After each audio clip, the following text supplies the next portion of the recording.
Hey everybody, it's episode 348 of PodQuest. Hey. It's Wednesday, April 21st, 2021. I am Chris. With me is Druten. Hello. Walnut. Oh, I wasn't even paying attention. I'm just out of it. Yeah, no, you definitely weren't. You usually go me first, don't you? No, he does not. I do it alphabetical. Oh, man. I'm tired. I've had a long day. Yeah, almost every once in a while I flip it, but it's 9 times out of 10 I do it alphabetically. What it is, it's not even, it's Brose. Matt always does me first on Brose. So I'm just used to just responding. I've got Richie, right, like, first. But you do this show every week. You do that one, once a month? every 3 weeks, and we just did it. Oh, okay, so you literally just did it. And we do it 3 times. So... Alright, I will let that pass because you just did it this past weekend. I was also scrolling through the outline as well. So... I don't know if you guys realize this. Today, the day we're recording, April 21st, 7-year anniversary of the first episode. Hey, how about Really? that? Yeah, the first episode was published on April 21st, 2014. Fuck. We talked about Captain America, the Winter Soldier, at Geek Fest, the first Geek Fest. Yeah. And then we never did another live show. Or No, because that was a huge pain in the ass. Yes, it was. It'd be different if we had, like, proper equipment for it, but, like, we didn't at the time. Well, it was the problem was people weren't respecting the fact that we were recording and coming up and talking to us in the midst of recording. Yeah, and we also were not, like, the table was too small to have everybody on one side, so we were, like, sitting on, like, both sides of a table. It was just a lot of it just didn't make sense. Like, good effort, but, like, you know, you learn a lot in 7 years. Let's say that. Yeah. But yeah, 7 years, 348 episodes, if you count this one. Nice.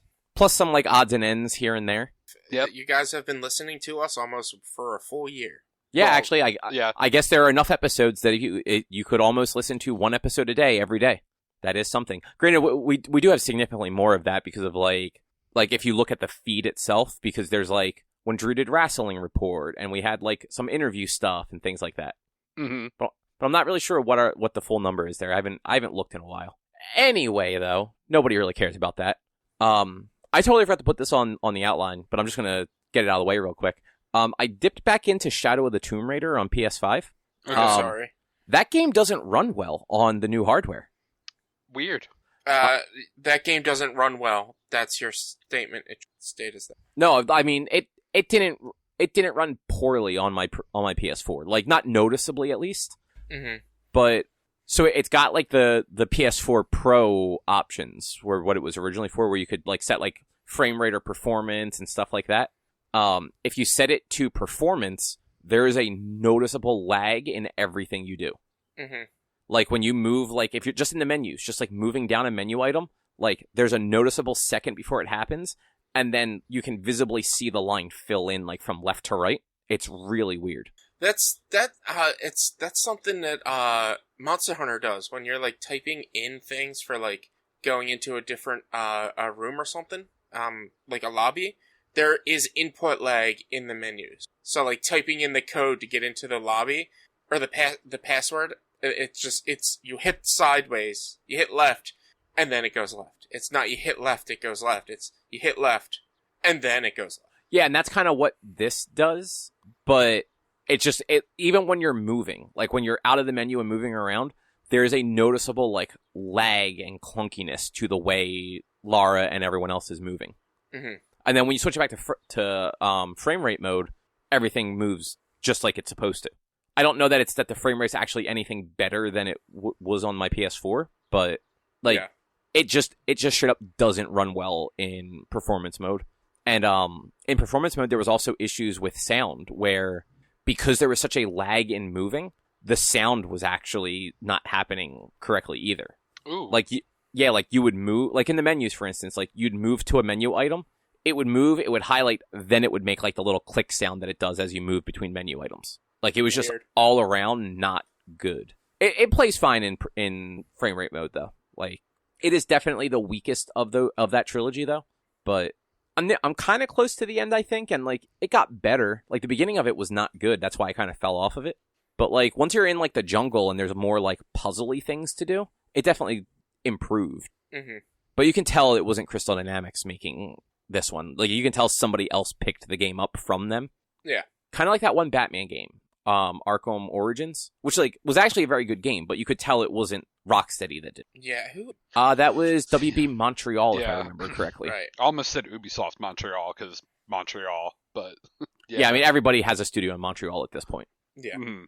But yeah, I just wanted to mention that game is, it's a shame, because I know, Rich, I know you didn't care for Rise of the Tomb Raider, but I liked the first two. I thought I was fine with the first one, but I still wasn't all down with it, and the second one I just thought was hot garbage. And I hear people who hated the second one are not going to like the third one. Yeah, no, I don't think you'd like the third one very much. I think the third one is free or recently became free. It was a PS Plus game not that long ago, I believe. Yeah. I think I have it like in my library. So maybe eventually I'll play it, but Yeah, I mean, if you didn't like the first one or the second one, you're definitely not going to like this one. yeah. Anyway, something else that you don't like, Rich. Sony changed their mind, and they're not going to shut down the PS3 and Vita stores anymore. Hold on a second. Never said that I liked that they were doing that. I know, I'm just fucking with you.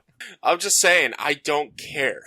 It's just, for somebody that didn't care, you were very vocally kind of in support of Sony shutting shit down. I wasn't in support of it. It was just like, it doesn't matter. Like, it really does not matter. Like, Apparently it does, because they changed their fucking mind.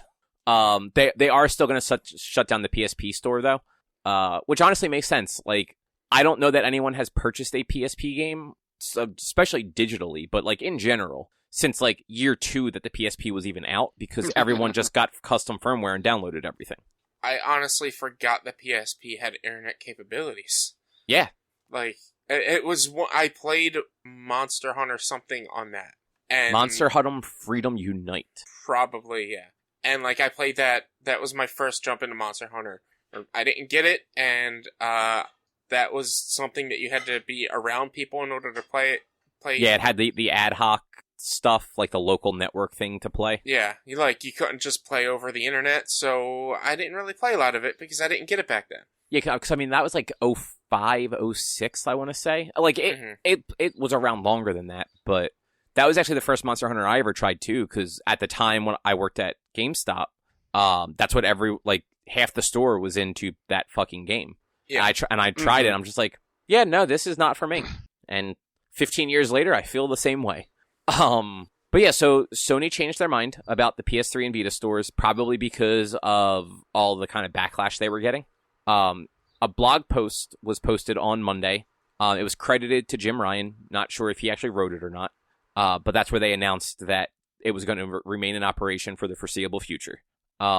Which is actually, like, Rich, I know you don't care, but like, it's good news for like people that want to play these games and for developers, because I saw quite a few games that got canceled that had like their Vita versions were canceled, because there is there's a corner of game development that is still putting like indie games out for Vita. Like, they're going to PC and stuff too, but people like their Vitas. Vita means life or something like that. This also made me think about so this is the third time that the internet has kind of forced a company to like change a decision. Because you figure, at least in recent memory, because the internet bullied the studio into fixing the Sonic the Hedgehog movie, which was for the better. I still subscribe to the theory that was their plan all along. I'm sorry. I don't think that first Sonic was actually what they were going to go with. You know, I wouldn't have like gone against that had they not then fired that entire animation studio because they had no money left. Yeah. Yeah. Like that seems like a real legitimate like conspiracy theory though, up until everyone got fired. Maybe. See, here's the thing. They rehired them immediately after because the movie made so much money. No, I don't think that happened. I don't know. I didn't. I don't know. I didn't know that they all got fired. Yeah, that studio basically shut down afterwards because they had to spend so much extra money to remake Sonic, which is insane. But it happened, and then just this past fall, the internet bullied Xbox into changing their plan to basically like increased the cost of Xbox Live Gold by getting rid of like the higher tiers. They were gonna make it so that you couldn't pay for it yearly. Yeah, but by not paying for it yearly, it was more expensive to do like 6 months or 3 months. Yeah, I think they were just turning it into a monthly subscription only and nothing else. I can't 100% remember. They definitely had a tier, but I think it was like 6 months was the same cost as a year is right now. Mm-hmm. And because they wanted people to just sign up for Game Pass Ultimate because it comes with it and it's $15. Yeah. Mm-hmm. And like that makes sense, but like not everybody wants Game Pass Ultimate. Not everybody has the internet where they can like download these games. Yeah. Some people just want Xbox Live so that they can like have their saves backed up. Yeah. Like that's the only reason I have PS Plus is so my shit gets backed up to the cloud. Though I think actually Xbox, your stuff gets backed up regardless. I think it's just Xbox Live, you have more storage, if maybe. I think that's what it is. That sounds right. You might not be able to access it unless you have gold or something. I don't remember. Yeah, but I think it's I do think everything still gets backed up though. Yeah.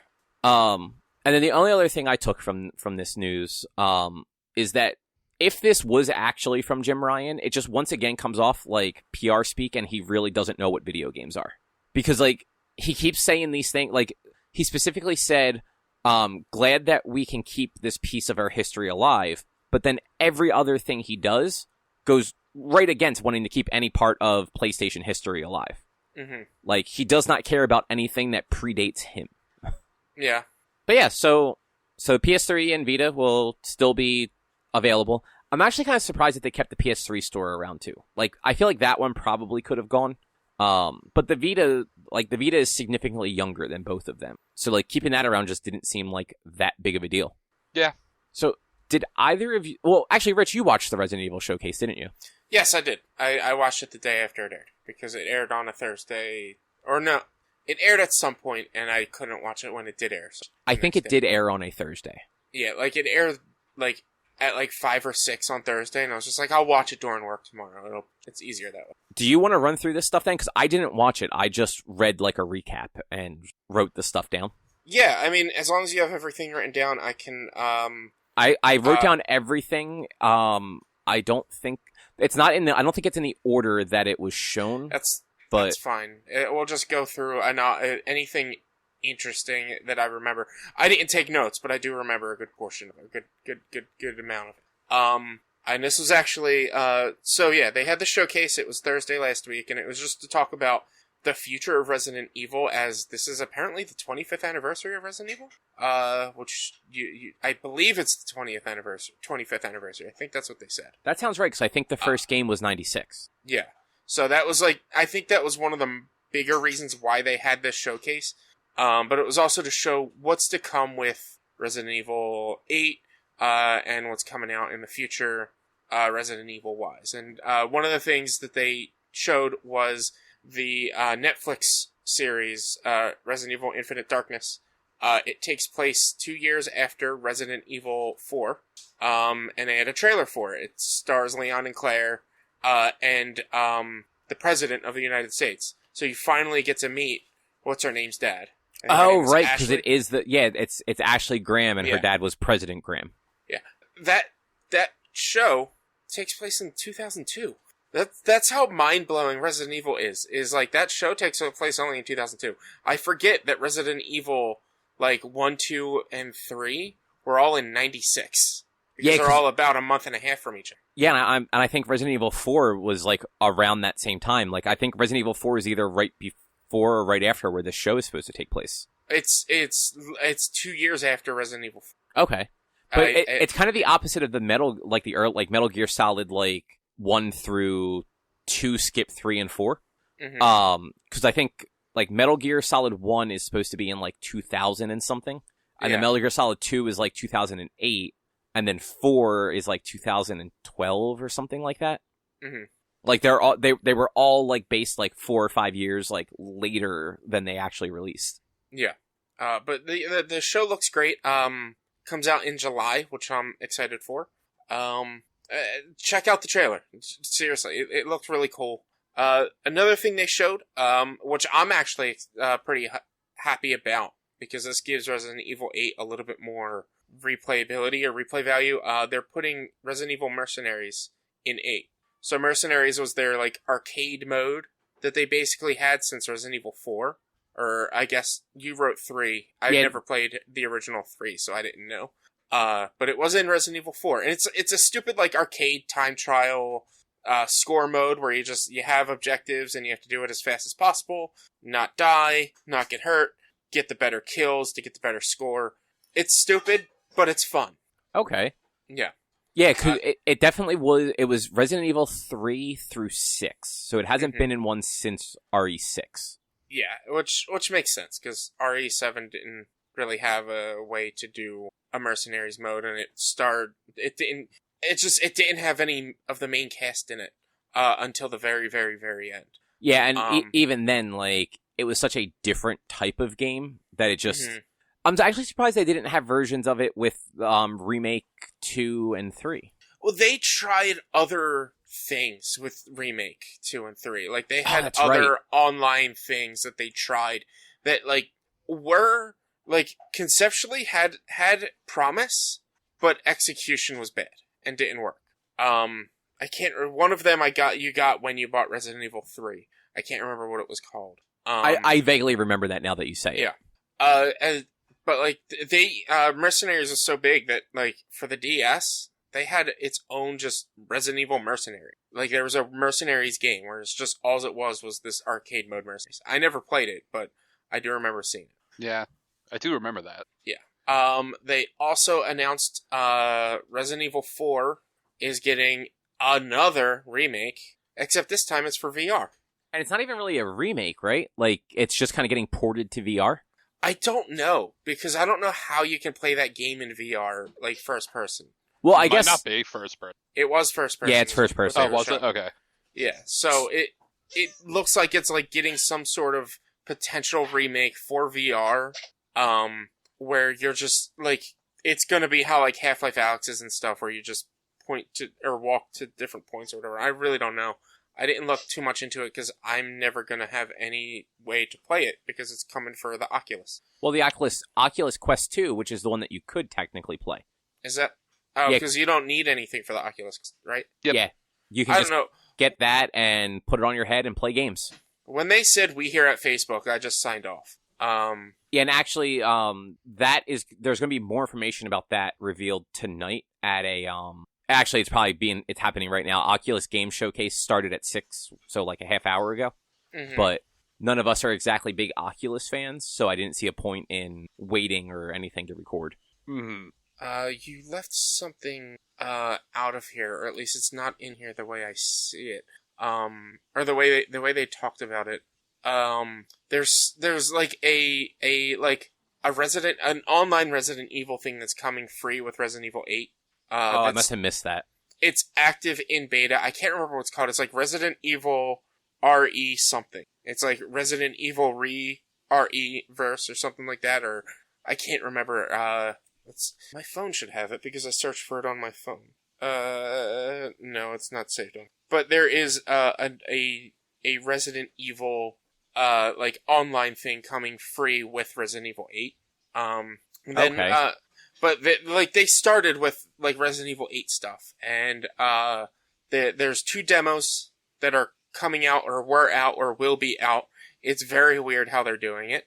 PlayStation got the Village demo first, which ended on the 18th, and then got the Castle demo, which will end on the 25th. Is that what you wrote? It seems like yes. Yeah. So it's the PlayStation stuff is 8 hours from 8 p.m. Eastern time to 4 a.m. Eastern time, like the 17th into the 18th and the 24th into the 25th.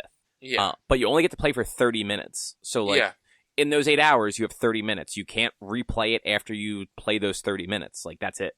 Yeah.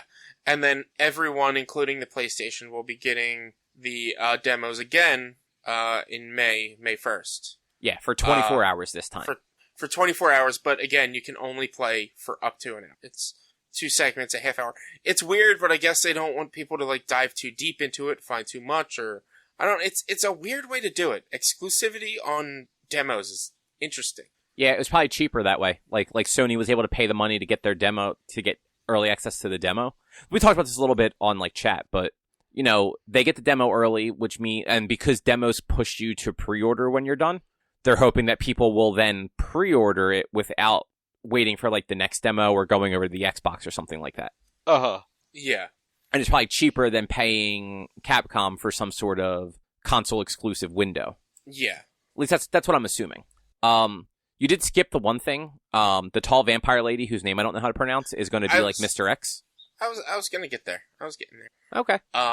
But I wanted to talk about that first, because that's like one of the first and major things that they talked about was the demo. And then they talked about Lady Dimitrescu, So I like that. think the C is actually like a soft. But what they did, it was great. So they had the announcer girl. It made me laugh when I watched this. She was like, Resident Evil 8's not going to be some walk in the park, or no, it's not going to be a tea party with Lady Dimitrescu. Although that's what all the internet, and she starts to giggle as she's saying it. That's what all the internet would like. But yeah, apparently she's going to be very similar to Mr. X, where she's just going to be taunting you and following you the entire game. Plus her daughters. Yeah, which I had figured her daughters, like, that was similar to how, at least the first area of Resident Evil 7 was. Yeah. With the boss in that area, like, he kept following you, and anytime you were in the main house, he would follow you. Up until the garage, right? No, even after the garage, at one point, he starts following you again, because you have to kill him, like, 6 times. Okay. Yeah. I'm trying to find the other thing that they talked about, which seems... I can't find it. It's not... Well, it was probably not that important. They have this online version that's in beta. Online thing that's in beta right now that's gonna come to... It comes free with Resident Evil. But also, Dead by Daylight and Capcom are having a crossover event with Resident Evil. So if you're a fan of Dead by Daylight, you're gonna get like a Resident Evil event going on in that game. Which, that's kind of cool. Like, I'm not a fan of Dead by Daylight, but I know there are people that like it. Yeah. So, Rich, you didn't try the Resident Evil demo, right? No, I honestly completely forgot about it. Drew, did you try it? No. With the timed stuff, that was very stupid. I had done the pre-download when it was, like, available to download, so it was just on my PlayStation, so I tried it out that night, whatever night it was. It seems like another Resident Evil in line with 7. The demo just kind of drops you into the village, and you make your way to you find a locked gate that you need to find, like, very Resident Evil. You have to find, like, 2 talismans to fit into the gate to open it. Mm-hmm. I'm assuming that gate will lead to the castle. There's a bunch of, like, empty houses and stuff to check. You basically start the game with a shotgun and a pistol. You just can't pull them out right away. You don't actually pull them out until the first time you hear or see some of they're just straight zombies, it seems like. Especially with a man gets bit by one of them and then shortly later becomes one of them. Mm-hmm. So, but it was an interesting little 30 minutes. If you guys do end up going back and playing it during like one of the later demos, I got as far as when you're in the attic on fire. Okay. I don't know how much further it would go from there, because I ran out of time. Like, my 30 minutes were... And honestly, like, it was kind of a very cliffhanger-y spot to end, too. Because it's like, this house you're in is on fire, this person just fell out of the attic, and then it just ends. I'm like, oh, well, you know, it could have ended in worse places than that, I guess. Yeah, that's just, it's interesting for them to just be like, all right, you only get to play for a half hour, but like it also makes sense because these are like segments midway through the game or whatever. They don't want people to know how to get through that exact part and stuff. Like, I feel like this is actually fairly early in the game. Probably. Just because like he has no idea what's happening right now. He doesn't really know where he's at. Like, I got the impression that when I found like the first like 2 or 3 zombie things, that they hadn't popped up yet, though. Like, that could, like, the demo could have just been like a vertical slice made to seem that way too. Mm-hmm. Kind of like when they do E3 demos. Yeah, but like, it was interesting. Like, it definitely had the feel of a survival horror game. Yeah. I think the downside to it being a 30-minute demo, though, is I was wandering around and looking at stuff the way you would if you were actually playing a Resident Evil game.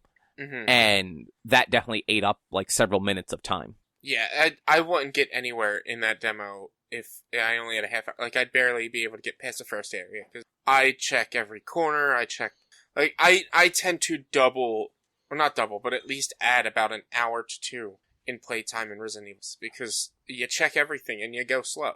Yeah, and like I'd say for the demo, if you do play the next one, or like the one on May 1st, don't spend a whole lot of time looking at stuff. Like, there's a lot of like rooms to go into with just nothing to actually find in them. Mm-hmm. Like, there's some like empty bags of flour, and occasionally there'll be like a note or something to pick up. But with only 30 minutes, you don't have time to read any of it. Yeah. So it's like easier to just like kind of like make your way through it, see what like the combat feels like, see what the character interactions feel like, and then you'll kind of know what to expect when if you actually buy it, which I assume you will. I probably will. It'll probably be similar to 7, where I might wait a while before I get it, just because I wasn't all that enthused with 7. It ended pretty decently, but like I like Resident Evil with over the shoulder or tank stationary cameras and shit like that. Like, I'm not really a big fan of the first person Resident. Yeah, like that's one of the things I don't love about it too, but I think this one feels a little bit more like Resident Evil. Like, it actually reminds me of 4, just with like the setting and everything. Yeah. And it looks like once the game gets rolling, like there are other people that will show up that actually know what the fuck they're doing. Yeah, hopefully you don't move as sluggish as you did in Resident Evil 7. No, I definitely feel like I'm moving faster in this one. Yeah, which that was my biggest problem, was it felt so sluggish, and even sprinting felt slow. And I'm like, if you're gonna give me a first-person shooter, it can't be slow. Yeah, I mean, like, I get it, like, in this case, like, it's supposed to be this slow, methodical game, but you're right, like, you don't want to be crawling in a first-person shooter. Mm-hmm. Yeah. What was next on here? Oh, so there's some more, Knights of the Old Republic remake rumors circulating right now. And I really hope they turn out to be true, because I really like those games and would like to play them again. Yeah, I've been wanting to play the first KOTOR for a while. Like, it's such a good game, and I've been thinking of just buying it on my phone, so I can just play it on my phone, because I hear it runs pretty damn fine on those. But yeah, like, KOTOR games are so good that if they were to get a remake, that'd be fantastic. Yeah, if I liked playing things on my phone, I would probably consider that, but I really don't. And I mean, technically, I could pop I have both games on disc. Like, I could pop them into my Xbox, and I'm pretty sure they're backwards compatible. Mm-hmm. But getting like a nice like update to that game would be nice. Yeah. So the two rumors that are kind of circulating right now are they kind of corroborate each other. IGN reported from an interview with Ben Hansen of MinMax with Jason Schreier, who said, this is public at this point. I've basically confirmed that Asper, which is the company that ported a bunch of KOTOR games, is working on the remake. Eurogamer then came out and said, while the developer is known for releasing straight ports, work is currently underway to make a project more of a remake instead. So, like, two different sources are claiming that, like, this company is working on a remake of it. Doesn't mean that they definitely are, but like I said, I wouldn't be sad if it was true. And it's been so long that, I mean, we're getting a third remake of Last of Us. We can get a single remake of KOTOR. Exactly. It does suck that, like, that game is so old that it is like it's definitely more of an undertaking than like a game like The Last of Us. Oh yeah, but doing that, there's going to be so many quality of life changes, and like, I'm sure they're gonna they hopefully they don't go too crazy, but they might alter the combat system a bit. But like, that was kind of part of the better part of the game is coming. Yeah, and so I don't know if you remember, but it was like last year, like early last year. Some of the initial rumors were coming around that actually Jason Schreier also reported on, that the remake was going to be some sort of combination of both games. Mm-hmm. And that they were going to combine and change some of the elements of it to then bring it into like modern Disney-owned canon. Okay. Because right now, like both of those stories used to be canon. Like, there were novels and stuff written about like Revan and everything. Yeah. But those are all legends now. So if they were, but like, there's a lot of cool stuff from that era. And actually, I don't know how much you guys remember of that game, but do you remember the one main female Jedi? I can't remember her name. She was like the one that was captured in the first game that you were actually trying to like find early on. Yeah. She had the yellow lightsaber, the yellow double-bladed lightsaber. Yeah, and she had that force ability that she could sort of organize and amplify like a platoon's like abilities basically and get them like in sync with each other. Yeah. So the most recent canon novel, Light of the Jedi, that came out back in like January, has a character that does that. Mm-hmm. It's set like 1,300 years later, but like there's a character that has that exact ability. Yeah. So for them to bring that in and be like, oh well, this is canon all along, and this is like an actual legitimate awesome ability, and that'd be freaking awesome. It'd be sweet. So like one of my favorite Star Wars properties is actually canon. Yeah, exactly. Like they've been doing that with other stuff. Like they brought Thrawn, who is a super popular old expanded universe character, back into canon. Yeah. They're using like little bits and pieces of other things like here and there, and then like leaving other things kind of like on at the wayside. And like Knights of the Republic was set so far in the past of everything that remaking those and making them canon like wouldn't necessarily hurt anything.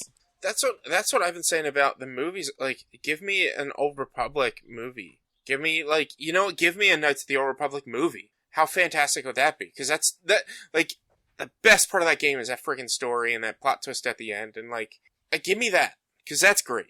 Yeah, actually, that could be a really good movie. The only downside to it being a movie is it takes away from the player choice. Yeah, because that was kind of especially at that time, like in 2003, that was kind of a big deal. Mm-hmm. Every other game didn't have that morality meter yet. Yeah. And then like that morality meter played directly into the twist at the end. And honestly, like for anyone that doesn't know the twist to KOTOR from 20 years ago, your main character was actually the bad guy. He just forgot he was the bad guy. Did the morality meter actually play into the end, or did you just make a choice? I thought it actually played into the end, but maybe it was just a choice. It was flat out a choice. You could play the entire game light side and then choose dark side. And that is the inherent problem with those morality choices. Yeah. It makes it feel like you're making all these choices that impact anything, but then at the end of the game, it's really just up to a yes or no question. Exactly. But, it was obvious, the way they did it in those games is it would let you know this is a light side choice, this is a dark side choice. So when you got to that point to make that decision, I believe it told you light side or dark side. Yeah, I think you're right. It's been 20 years, so, keeping track of that is difficult. I don't think I ever actually officially beat the game. I got to the end, but I was playing as a strictly light side, no force ability, no dark side force ability player. And I just had a really tough time with the final boss, so I never beat the final boss. Yeah, because you basically had nothing. Exactly. I had force heal and force shield, but I didn't have time to actually use those in that fight. Yeah, and that combat was very weird because of how it was turn-based, but active, but not like active time battle like Final Fantasy. Yeah. It was weird, but it was good. Yeah. I like those games. Mm-hmm. Drew, didn't Alex just play one? Or did he only play it once? I feel like they just did. Well, I think it might have been one of the last things they were doing before lockdown was him playing through one of them. But maybe that was the just started it. I don't remember. I think that's right, because they finished the 3 Mass Effects, and I think they went and checked that out as because now that I'm thinking about it, I think they even said, we don't know if we're going to keep doing this, but, we're going to at least give it a shot. Yeah. I'm actually trying to look real quick. So, I've only ever played, 40 minutes of that game. Really? Yeah, I bought it for PC a few years ago, and it has a bug on PC, at least with, hardware my age, where after every fight I have to save and quit the game, because the controls all lock. So, I said, fuck this, I'm not doing it. After every combat, you lose control of the character. That sucks. Yeah, it was real bad. Also, you were right. This was right before Oh no, this was at the end of last year, actually. This was not that long ago. This feels like a fucking lifetime ago. It was a play date in December. It was 2 parts. Okay. If you would have asked me when this happened, I would have said July of last year. Jesus. But yeah, those games are fun. They're definitely worth playing. But like, I'd rather play an updated version of them. Yeah. I don't think visually it really aged all that well. Oh no, definitely not. No, it definitely did not. It looks So, real like, bad. Yeah, it's rough to play unless you're using like, and even if you're using like the technology of those times, it's still a little. So the one thing that you kind of can do is if you have a PC, there's like the texture packs and stuff like that you can install that make the game look a little bit better, but like it's still a game from 2003. Yeah. It's actually, now that I'm thinking about it, when they did it on Giant Bomb, it's such an old game that they couldn't actually get it to fill the screen. So it's like they literally made like a little custom border to go around it because the game itself was on such like a small area of the screen. Yeah. So anytime they blew it up, it just like got all fucked up. Mm-hmm. But that also may have had something to do with just the way that they were routing it to get it to stream and everything. But yeah, I hope they announce something about this soon and we don't just keep hearing rumors for the next 6 years. Yeah. Though I also hope that if they announce it, it's something that's going to be coming soon, and it's not like, oh yeah, this team's been working on it for like a month, so like maybe we'll have it by 2030. Mm-hmm. But anyway, Rich, you finally started playing Horizon Zero Dawn. Yeah, I remembered that it was free for everyone, not just PS Plus. It's free for everyone who has a PlayStation. Part of the stay-at-home stuff. So I downloaded it last night, played a little bit of Monster Hunter while it was downloading, and then once it was done, I decided to jump into it for a couple of hours. I haven't even gotten to the little tournament thingy that's right at the beginning. Like, I'm not far at all in this game. But man, there's a lot to do in that game. Like, it's kind of crazy how much... there's too much to do. That's why I keep falling off of it, because there's so much to do, and all of it kind of expands on the story and the world. Yeah. And that's like, the world it's like so interesting to see, like, how did the world become like this? And going through the first little ruins that you did when you're a little kid was just like, was interesting to like download all those data logs and listen to them. I haven't gone into the ruins that are open in the starting area yet. I wasn't sure if I should or not. But that game, it's fun. But I say this knowing that this game is quite old. Like, it does feel a little clunky, but it is an older game, so things aren't as refined as they used to be. Well, I mean, it's only, 4 years old? It's really only 4 years. I thought it was like a launch title for the PS4. No, it came out 2017. It came out the same time as the Switch. Like, I think it actually launched the week before the Switch launched. I think they might have come out the same day. Or Horizon Zero Dawn might have come out the Wednesday and the Switch came out on the Friday. It definitely wasn't the same day because I got Horizon Zero Dawn, started playing it, and then the Switch came out. So this Horizon Zero Dawn came out on February 28th, 2017. Okay, so it was the Wednesday of that week because the Switch came out on a Friday. Yeah, and then it came out on my birthday, the 3rd, 3 days later. Yeah, so like there was a little bit of leadway into it, but a lot of people fell off of that for Breath of the Wild. But also keep in mind, it's a guerrilla game. And that was the first non-shooter that they made. Because they were doing the Resistance. No, not Resistance. Was it Resistance? Killzone. Thank you. Yeah. PlayStation has those two franchises, and I can't keep them straight. Like, look, I'm not saying, like, it's, like, anything bad, like, with it being clunky. It's just, like, things felt a little bit clunky, but it is an older, like, 4 years old. It's not a new game anymore. Technology has changed. We're in a new generation and everything. So, and they have a new game coming out later this year. Or should be. But so far, it's fun. It's interesting. I like fighting the robot dinosaurs. I fought my first Sawtooth or Sabretooth thing. Mm-hmm. Basically supposed to be Sabretooth. I think it's Sawtooth. I believe that's right. Yeah. And yeah, I dig it. I'm definitely gonna be playing it more. So you haven't done the trials yet, right? No, I haven't even gotten to the trials yet. It's like you fight your first Sawtooth, and then they're like, all right, you still have a day till the trials. Go do whatever else you want to do and meet your dad back at the cabin before you're... Yeah, so... You know how that area you're in is really, really big? Mm-hmm. That is the smallest area of the game. Yeah, I know. One thing I'm not too happy with is the fact that, like, you need an item in order to fast travel. And wait, do you? Yeah. I hate that. I hate that so much, limiting how much I fast travel. Because, like, that actually dissuades me from doing things. So, you do get I was never unable to fast travel. Like, there is enough of whatever that item is to fast travel as much as you want. I already wasn't able to fast travel. Yeah, but you're also in the tutorial of the game. I mean, like, once you, like, get into the world. But still, like, I hate the concept of limiting fast travel. Like, why? Dragon's Dogma did the same thing. At least the original Dragon's Dogma. You would have to place these little crystals wherever. So they had no in-game fast travel at all. So you had to place these crystals down where you wanted to fast travel, and then you had to use a crystal in order to fast travel to it. And so you had limited numbers of fast travel. Yeah, but I mean, most games have, like, some sort of limitation built on it. Like, you can only fast travel from a specific place to another place.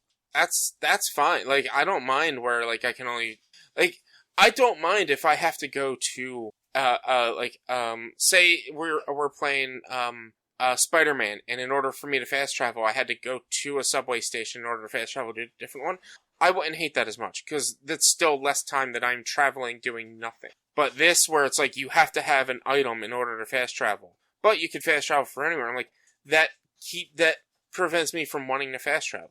And if I don't have anything to do in this area, or if I only have to return this quest all the way on the other fucking side, me being the person who saves all of their mega potions isn't going to use that item, because what if I ever need that item to get further away?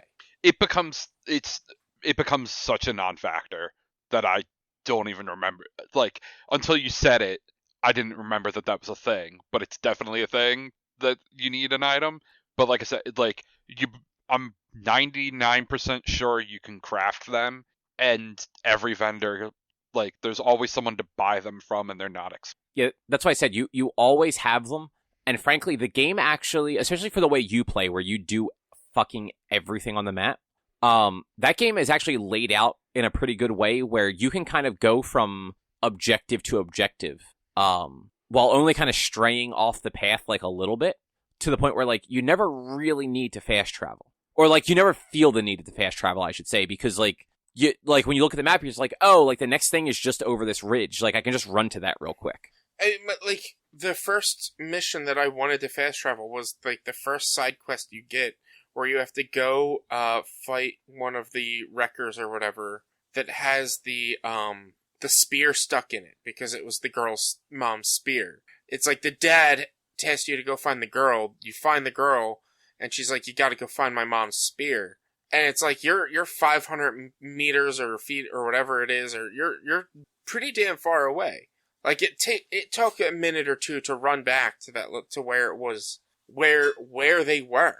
That, like, if I hadn't had found another mission to do, I would have had to run all the way back over there. Or if I didn't realize, or didn't decide to do the other side mission that was in that area first, that actually did kind of bring me back around to close to the area that mission ended, the other side mission ended on, I would have had to double back twice and all that. It's just extra running where I'm like, I don't play games to run. I play games to play the games. Also, there's an item that's unlimited fast travel that you can buy from a merchant eventually. I think I must have bought that then, because I can't remember using items. I probably did the same. You don't have to, like, go into your menu and select the item in order. You just go and you select which camp you want to go to. But, like, the first time I tried to fast travel, it's like, well, you need a such and such item to fast travel. Yeah, and, like, in that tutorial area, a lot of stuff is not great. Like, that area's a little too big with not a whole lot to do. Mm-hmm. Once you actually get out in the world, though, it's like, every 5 feet, there is somebody else that wants you to do something for them. Yeah. And, like, with the way that you play, where you go and explore everything, like, you probably aren't going to find yourself in the need to fast travel all that often, because there's so many things that kind of just, like, keep you going from, like, spot to spot to spot. Also, you get the ability to tame and ride the animals. Mm-hmm. So, like, while running is a little slow, once you can get on, like, the striders, I think they're called, like, the deer sort of ones, like, they move pretty quick. And usually, like, getting from point A to point B isn't all that much slower doing it that way than it is to actually fast travel. Yeah. But, yeah, the tutorial area of that game, definitely wasn't great. Like, it showed you what to do, it showed you how, like, some of the different weapons work, like the trip caster and stuff like that, but most of that stuff isn't really useful until you get out in the world and get some upgrades for it anyway. Yeah, I mean, that's also another thing that I'm annoyed at. I used the Tripcaster to, when I was fighting the first, Sawtooth, and it didn't give me the points for having tripped him with the Tripcaster. Or because there's, like, tutorial trip 4 enemies with the Tripcaster. It didn't show that that enemy tripped. Unless it's only talking enemies and not robots, because I know you fight humans at once, so... Yeah, and you can use that Tripcaster on basically anything. There's actually some stuff, like, not super far into the game that is invisible. Like, it has, like, active camo. Mm-hmm. And it's one of those, like, you can see, like, the shimmeriness as it moves around if you're lucky. And the Tripcaster is the only way to take those things out. Like, you basically use that to catch them so that they, like, get shocked and, like, stop for a minute, and then run up and attack them. Mm-hmm. But yeah, I'm definitely enjoying it. I'm not going to say I'm mad at myself for waiting this long to play the game. But it is definitely a great game, and if you don't have it or haven't already played it, and you have a PlayStation 4 or 5, you have it for free for the next week or so. Is it only a week that it's free for? It's 2 weeks, and I think it was free, I think it's been like since last Friday or something. Okay. It is a good game, though, and it's definitely worth playing.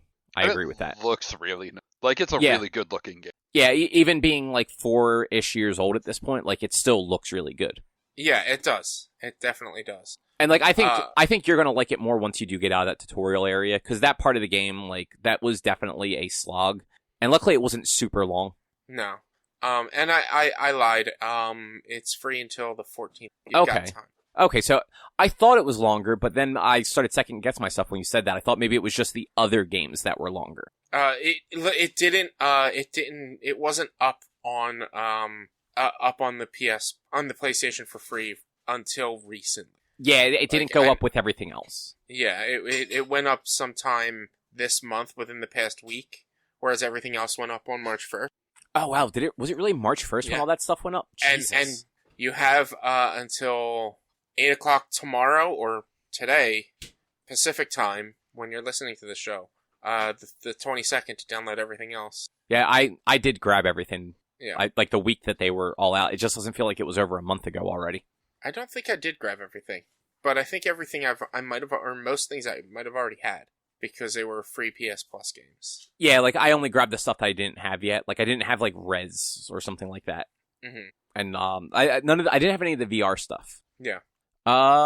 So Rich, I know I mentioned this to you the other day, but Dominic Purcell, who plays Mick Rory, Heatwave on Legends of Tomorrow, is going to be leaving the show. That sucks, because then that leaves only Katie as the only starting cast member. Yeah, and then you have I can't think of his name. Steele. Well, he was second season though. Well, that's what I was gonna say. Like the next oldest cast member would be him from season 2. Yeah. And yeah, I cannot remember that character's name. I just remember Steele. Yeah, I can't remember Katie's character's name.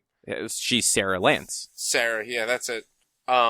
Yeah, so that sucks, especially because I love Heatwave. He's great. Yeah, I know, like, last season, he was definitely not in it much compared to most of the other characters. Wasn't there something going on with the Jailbreak show, though? Which is why he might not have been in it as much? No, I don't think so. You're talking about Prison Break, right? Yeah, because both him and Captain Cold were in that one as well. So I remember there was a new season that might not have been last year. No, that was 2017. Okay. So it was 10 years later, basically. Yeah. Yeah, he just wasn't in it a lot, which like is a bummer because he usually is one of the more interesting and fun characters to watch on that show. Yeah, he is the comedic relief of that show, or at least he was. Like because he was the only actual bad guy. The rest of them were all started as heroes, and he started as a villain. He was the only one left who was a villain first. That's true, because it was him and Cold, and then Cold died, and yeah, and like they had the occasions here or there where they still had villains coming back, but or like had villains on the ship, but for the most part, he stayed the only villain. Yeah, you're not wrong. Yeah, because like Astra, last season or the season before, was like kind of a villain, kind of not. Like she was playing both sides for a while. Yeah. But yeah, so I'm not gonna read like what he actually posted, but he posted on Instagram, and it was a pretty aggressive message. That he was like done with it. There was no deal, and he didn't care how much money they tried to offer him. He was done with the show. Mm-hmm. Which then turned into just a tidal wave of like media reporting about this, like, oh, like he hates the studio and there's tensions and all this shit. Because that's what the media does. And like he ended up putting like another like Instagram message out, basically like, I'm still on it this season. Like I'm just not signing back up for season 7. Still in good terms with all the folks that run the show though, so like happy to pop up now and again. Just don't want to be a series regular anymore. Yeah, and that's it makes sense. Like the show's gone 7 seasons or 6 seasons now. Like sometimes actors want to go do other things. Yeah, exactly. And like the impression I get, like that actor seems like he is just very blunt. Like. Mm-hmm. He doesn't sugarcoat stuff when he's talking to people. So it's like, while his original post seemed aggressive, the media just took it as like, oh, like there's problems behind the scenes and blah, blah, blah. Yeah. He did actually, like, he kind of made fun in the second post that, it actually worked out to his benefit because it's the most media the show has ever gotten. Yeah. Is like him saying he's quitting. So there was that. But yeah, I hadn't really thought about it until you just said it. Like, yeah, Sarah is the last character that's been around from the beginning. Yeah, it's like that's the one thing that like the writers like about the show. That's the one thing I don't like about the show is that like there is no standing cast. Like the cast can easily pop in and out and leave and come back or whatever. But like all of my favorite characters are no longer on the show, and like it's even nailed down with Mick. Like he was. Like we lost Firestorm with season 3. We only had Kid Flash for maybe a season. Not even a full season. He was really just on it for like half of I think season 3 or 4. Yeah. I really liked what's his name? The captain. Yeah. Arthur Darville. Arthur Darville. Like I loved him, but. They killed him, season 3 as well? Season 4? And actually, didn't they not... They never actually killed him, though. They killed him. He sacrificed himself to give them some more time against the demon they were fighting. Right. But, like, they were... The demon they were fighting was what's his name? Damien Dark, right? Damien Dark, or was it? Yeah, it was Dark, who has since showed up, like, 2 other times since then. Like, he's immortal... but like they can't just like go back to an earlier time before he kills himself and just bring him like I don't know. It's just time travel stupid, and there's no reason characters should be dying in a show about time travel because they could always just go back to a different time and bring them back in or something. Like it's but just... if you go to an earlier time and bring them out of the time thing, then that breaks. You just put them back at that same time you took them out. But but then what if they die again? Then it's like what happened with Zari. Like the reason, like I don't dislike that character now, but like I liked the original Zari better. Yeah. And the whole reason that she changed was because she left the ship while time was in flux because they were changing history. Yeah. And that's another thing. Like I loved the original Zari. I hate this new like. Influencer Zari, and I honestly don't really like her brother. Her brother sucks. I'm kind of indifferent to him. I think the problem with him was you didn't really have a chance to get to know him. Like, yeah, he was introduced in a busy season, and because he was introduced last season, right? Yeah, so that was the season with Crisis. Like, there were so many other fucking things going on last year to introduce new characters was just a dumb idea. But it wasn't like he joined the team and like had to get to know them the way everybody else did. They just put him on the team like he'd always been there. Yeah, and that's like for the characters and the actors, like that's fine, but for like the viewers, it's like they have these relationships with this character, but I don't, and I don't really care for this character. Yeah, like I agree with that. Like I don't dislike him, but he hasn't really done anything that's like, oh yeah, no, like he's a valuable member of the team. Mm-hmm. In fact, I think there was like 4 episodes where he was just unconscious. Yeah, there was a number of episodes where he just did not. Well, because he had his thread cut or whatever, and then Zari had to go like figure out how to fix it. Yeah. I don't know. At least Constantine's still around, I think. Is he though? I think so. I don't know. I thought he might be. I don't. Like, Constantine's a great character, but somebody got abducted last season at the end. Sarah. Of the season. She got Sarah abducted did. by aliens. So like, she's not going to be in half this season, probably. I mean, hopefully it's only like she'll probably be in it, but like, hopefully it's only a few episodes before they actually rescue her. Yeah.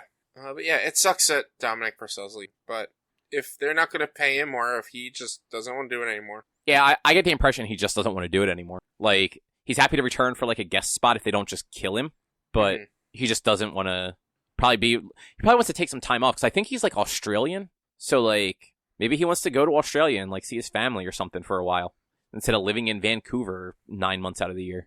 Yeah. Oh, let's see. Oh, so I don't know if you guys know this. There's a documentary on Hulu about Nickelodeon. I did not. Yeah, it's called The Orange Years, the story, the Nickelodeon story.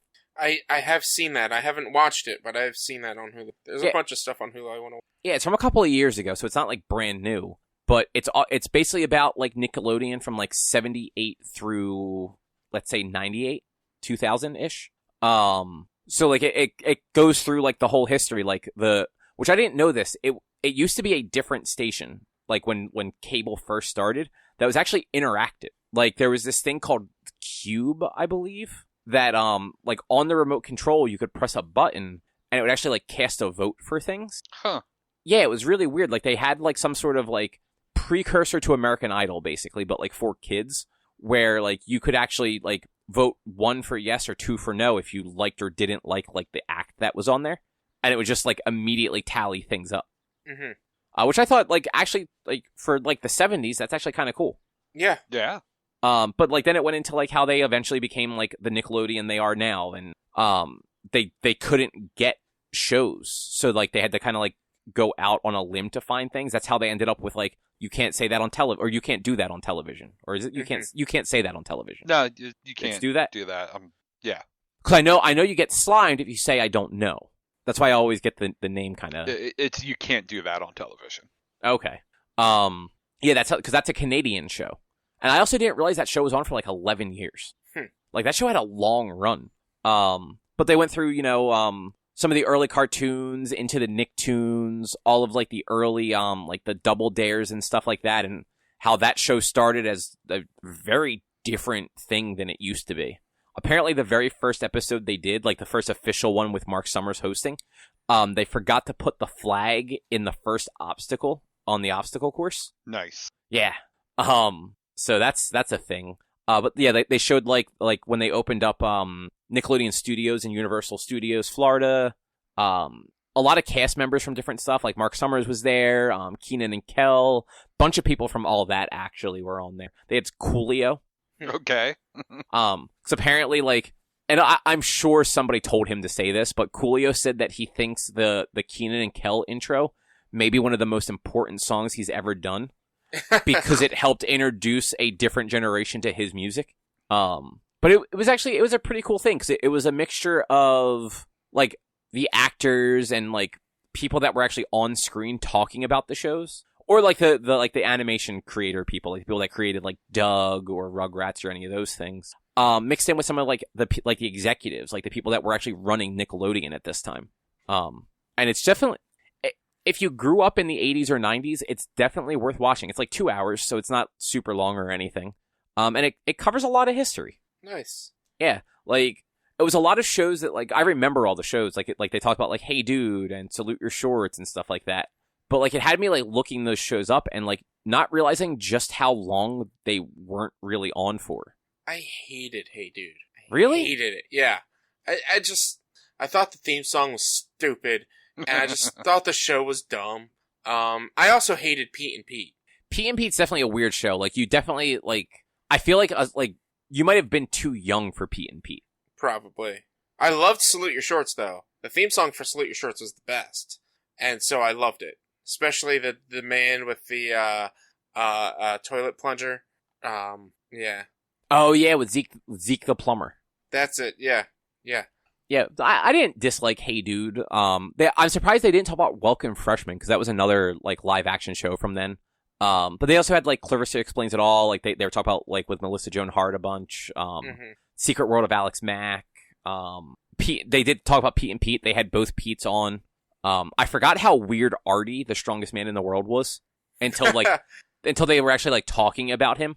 But yeah, it was a fun little like stroll down memory lane. Really, there's a YouTuber, Peter Hollins, I believe his name is. He recently did he does collection song, like he does all acapella, all arranged and sung by him, and he'll do collection songs. Like one of the ones was like the best anime theme songs, but he did a Nickelodeon theme songs one, and that just brings. It wasn't old school like Hey Dude Nickelodeon. It was like newer stuff like Drake and Josh and Fairly Odd Parents and stuff, but still it brought me back, and I was just like, man, this is cool. You know what's funny? Like, you say newer, but like that stuff was still like 20 years ago, I think. It was, but it was like that was near the end of when we would watch it. Like, but like it also had the the dog who was a secret agent, and Danny Phantom. So like it was newer, but like it was like 10, 15 years ago new. Yeah, you know what? Like Danny Phantom was definitely at the point where like I didn't watch Nickelodeon like purposefully anymore. But like Danny Phantom, like that was a damn good show. That was a quality show. Like and there's I'll admit, even like the show Victorious, it was one of their live action like teen shows. I was like, that's actually kind of entertaining because it was also kind of musical, and I love musical. I have no idea what that is. Victoria Justice went to a performing arts school in Hollywood, basically. And they just sang in every episode, or did performing arts things in every episode. It wasn't bad. Okay, yeah, I've never heard of that one before. I also, I like I said, I loved Drake and Josh and even iCarly, and like I was too old to be watching Nickelodeon when iCarly came on. I was like, this is actually a good show.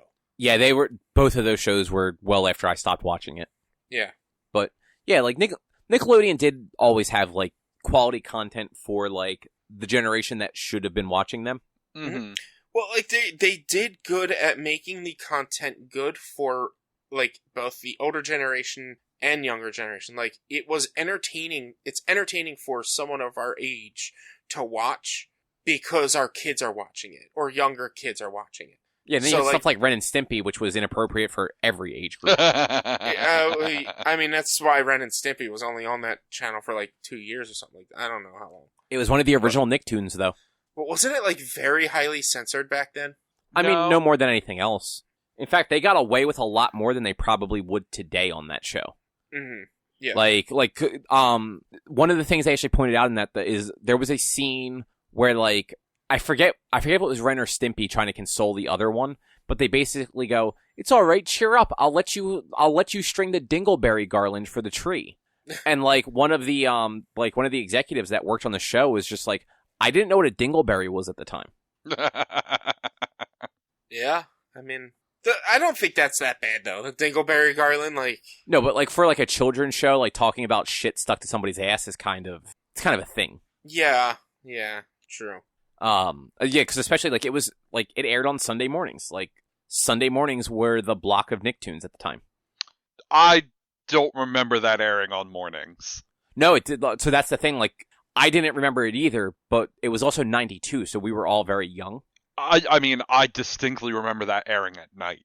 It did eventually, but no, it like the original Nicktoons block. It was Doug, Rugrats, and Ren and Stimpy.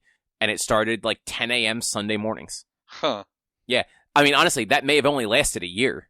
Yeah.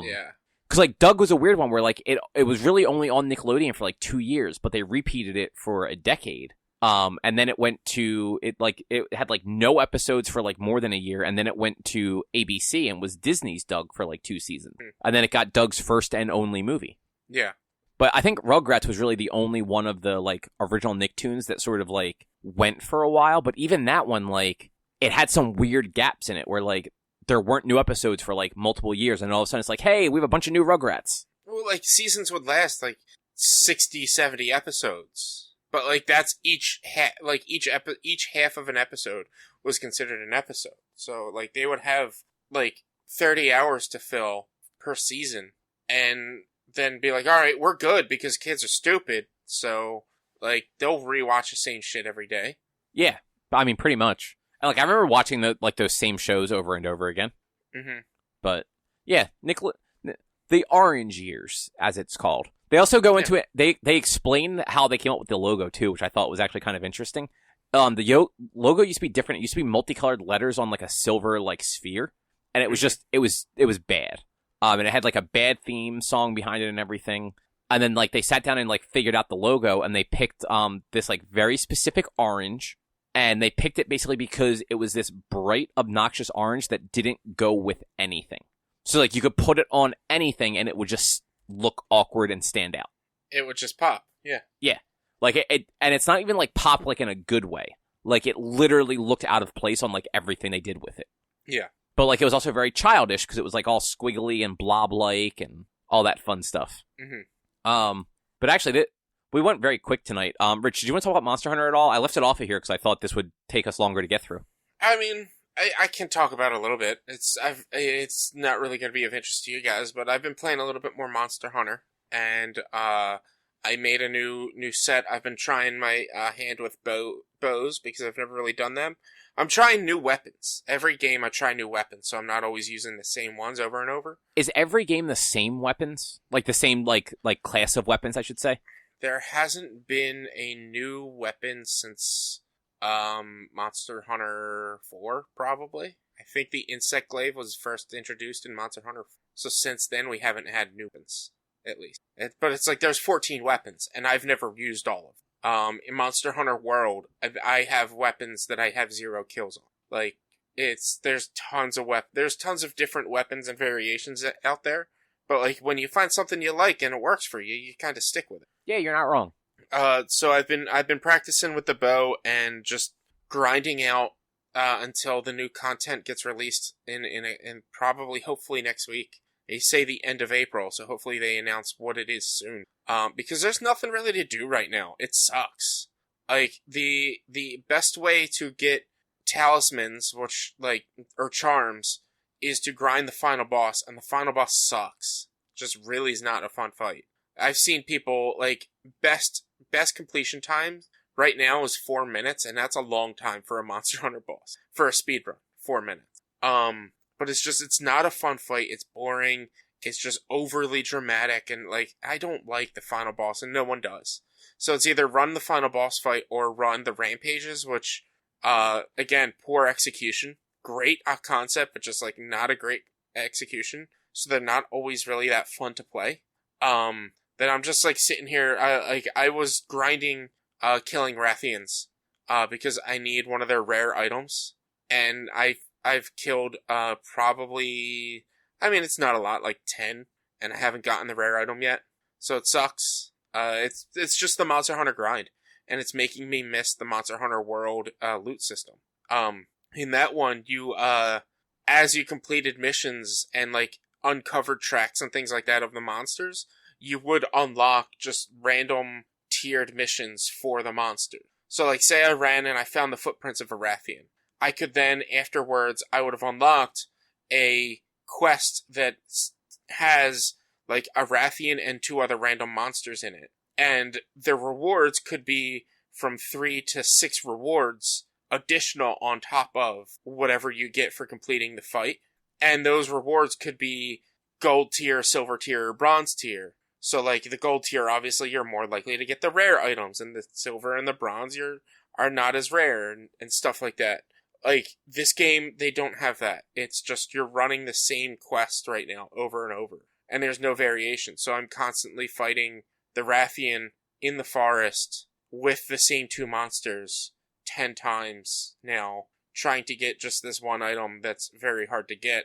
And the only way to increase your luck on getting that item, because it's so rare, is to get the lucky ability, which the only way to get that to level 3 is by having 3 separate pieces of armor on that suck.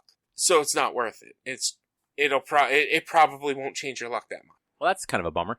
Yeah, so it hopefully with this update they add enough monsters and variation to where it makes it more worthwhile to play further into it.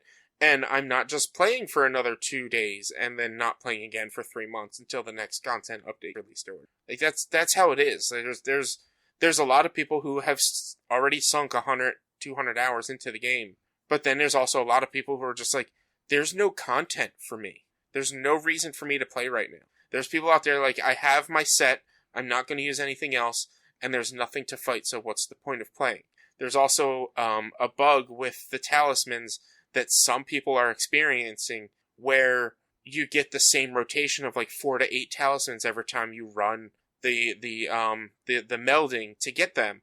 So there's a lot of people who are like, there's no point in playing until you fix this bug, because I don't know if I'm in that, and I don't want to waste the materials to do that if I am in it. So it's just, it's a bummer. Like, I'm hoping they get their shit together, but like, hopefully we get information as to what the next patch has before it's released, but it's supposed to be released by next Friday, and they haven't given us anything besides the fact that we're getting a Chameleos, Apex Rathian, and, quote, other monsters. That's it. Didn't you say something like this game is basically like the C team? Basically, it's like the B team, or it's not the top tier team that, like, it's not the team that made Monster Hunter World. It's not the team that makes, like, the core games. Yeah, because I might just be misremembering, but I thought you said something like Monster Hunter World is like the A team, and then like the B team made like Iceborne, and then this C team makes like these like offshoot games. Well, it was the C team makes the expansions, or so like this might have been the B team. I can't remember. It's weird how they do it, but like this isn't their core. It isn't the A team that made it. It's like, yeah, but it's also for a game that was being developed before Monster Hunter World's release. That's what I was about to say. Wasn't this in development like at the same time as World? It was, so like it probably started development like maybe 6 months to a year before the release of Monster Hunter World. But like for a game that's been in development for as long as it has, for it to be incomplete as it is right now, I'm sorry, you can't blame COVID for this. You can't. Like, there's no reason there shouldn't be more content in the launch. You guys wanted to push it to be more of a games of service, and it's just not really working out all that well for a lot of people. Some people are really loving it. I'm enjoying it because I enjoy playing Monster Hunter, but I don't have anybody to play it with because the people I do play it with are waiting for the new patch updates because they don't want to help other people get shit. They want help, but they don't want to help. So it's kind of just fucked on my end. I want to get more stuff. I want to grind out to just be able to try to get these charms. And anytime I try to be like, hey, let's play, they're like, nah, we're gonna wait until the new patch comes out. I'm like, well, we're gonna be behind. Like, why wait? Oh, I'm just gonna get it for the PC anyway, so I really don't care to push forward that much. I'm like, well, you fucking suck. Oh, that's right. This one is coming to PC eventually. Next year, a year from now.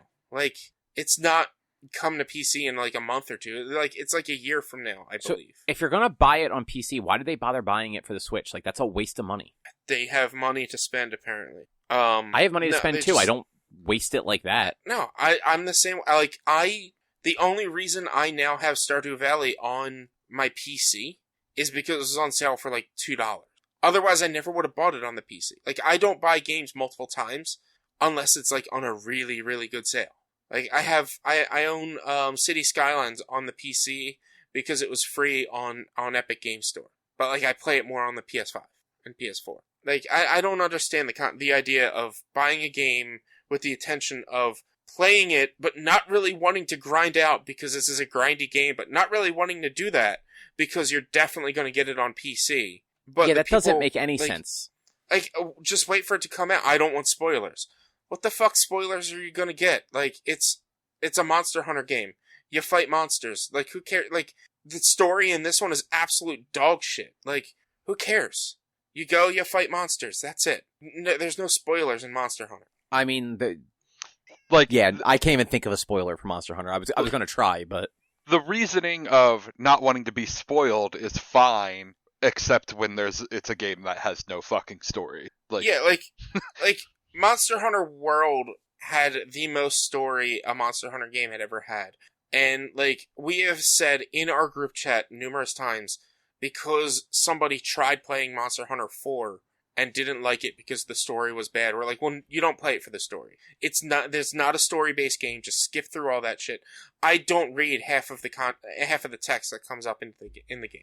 Like, I speed read through it. I don't really pay too much attention to it. Like, it's not a story-based game. But, like, I don't want to be spoiled. Is like, I don't want to know, like, I want to encounter the monsters myself. I don't want to wait too long and have everyone show me what the monsters are like. I want to encounter them myself. It's like, you're spoiling yourself then. Like, because you're gonna put 150 hours into this game and then put another 150 hours into it when it comes out on PC?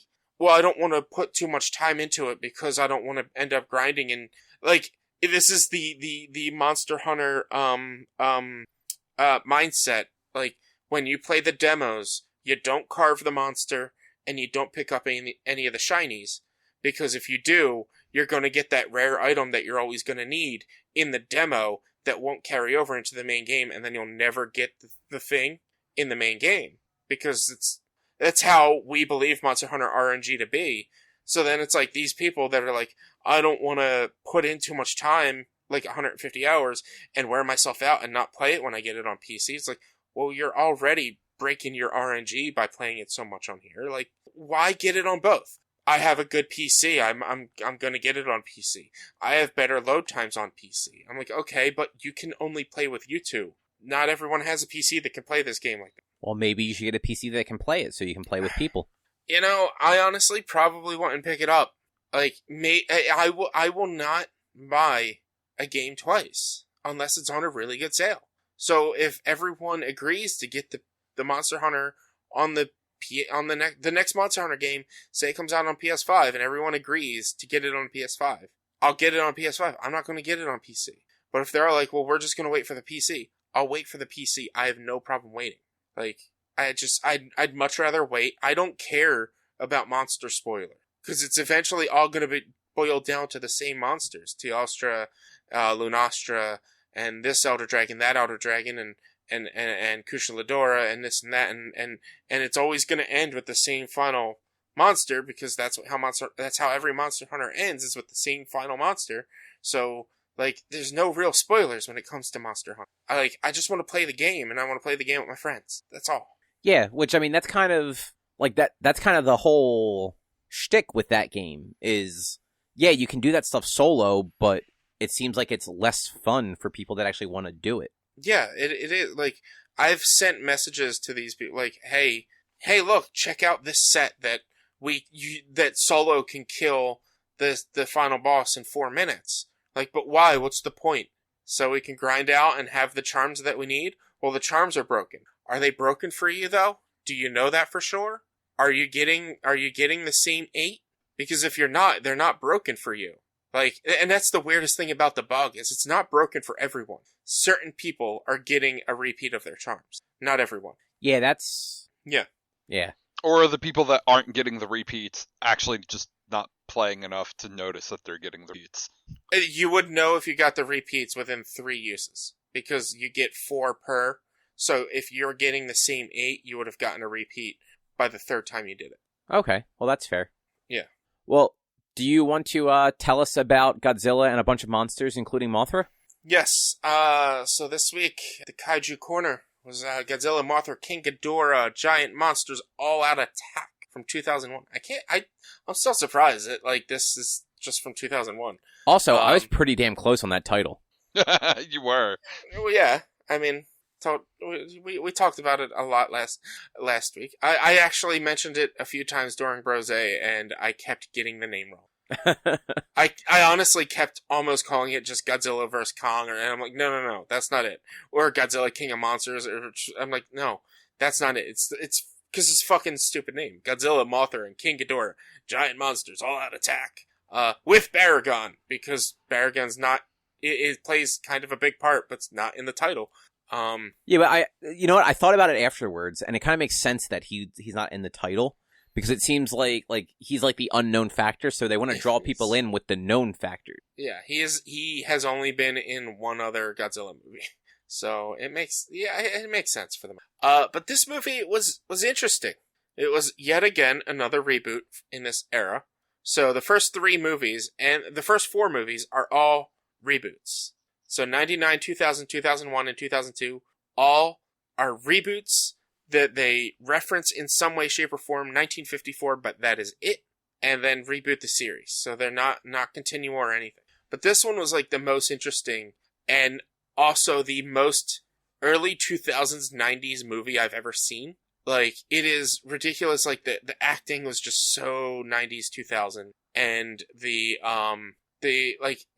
was weird and interesting. So Godzilla is the amalgam of a bunch of dead, World War II, victims. Wait, what?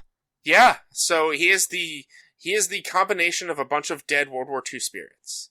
And, so a spirit from World War II, who isn't part of Godzilla, decides to find a way to break free the 3 guardians, Baragon, Mothra, and Ghidorah, to try to stop Godzilla. Godzilla is just attacking relentlessly for no reason. Godzilla is not green in this one. He is like a grayish color. His eyes are completely clouded over. Honestly, like, my favorite look of Godzilla in this era so far. Like, I thought Godzilla, in the first 2 of this era, in 2000 and Mechagodzilla, didn't all look that great. But this is my favorite look of Godzilla so far in this era. And he's just, for some reason, attacking Japan. I'm not really sure why. Cause he's Godzilla. Yeah, basically. And so as he ends up fighting the 3 guardians, like he easily kills Baragon, he kills Mothra, and then almost kills Ghidorah, but Ghidorah wasn't full on King Ghidorah. His heads were smaller and weird, and then eventually he grew his wings and got the longer heads and could shoot lightning. It was weird. I was also kind of drunk and hungover at the same time because I watched it after Brose, and I was falling asleep, but it was so weird but so good. So far my favorite in this era. And it's just like I don't think I have much bad to say about it, and take me saying it's weird and interesting as a good thing. Okay. Yeah, it's like the humans you follow. This girl named Yuri is she works at a television company or a production company that creates docudramas, and so she was trying to make like a docudrama thing about the Godzilla attacks. So she just happens to constantly be in there because of those because she was just like filming it and trying to do a report about it. It was weird. I'm trying to read, like, they end up killing Godzilla by Ghidorah was able to damage him enough to pull off some of his scales, and so they shot a drill missile through him from his inside. Jesus. So he ate a submarine, and they shot the drill missile through him from his inside. And then somehow the submarine was able to get out. I can't remember how. And as Godzilla kept trying to use his atomic breath, it would come out his side where the drill missile came through because of where the damage was. And that ended up just causing him to blow up, essentially. And the movie ends with his heart still beating at the bottom of the ocean floor where he died. So it's like, all right, we could bring this further. One cool thing, Cobb, you'll like this. They reference New York, that Godzilla recently attacked New York. So that would be the 98 movie? I think that's what they were trying to do, was wrap this into 98. I wanted to look a little bit more into it. Cause like this is like its own thing, but like they're like, oh yeah, a monster attacked New York a few years ago, or was it Godzilla? I think we've assumed figured out that it was Godzilla attacked New York or whatever. And I was just like, are they trying to bring 98 into this? Like, is this supposed to be like part 98? What the hell is this? But it was definitely an interesting Godzilla movie. Like, favorite of this era, but that doesn't speak much because this era has, in my opinion, not been that great. And it's only the third of like 5 or 6, right? Yeah, third of 6. And the final one is Godzilla Final Wars that I'm constantly talking about, where he fights all the monsters he's ever fought. And that's the one that has 98 Godzilla, right? Yeah, it has Zilla in it, where he sends him into the Sydney Opera House and throws his atomic breath on him and kills him in no problem. Right, because 98 Godzilla didn't have atomic breath, did he? No. So in 98 Godzilla, the closest thing he has to some sort of breath is he roars, and explosions happen outside of it. It was like he roars really close to the ground and sends cars flying, and they just happen to randomly explode while in the air. Okay, so that's really just like the power of his roar.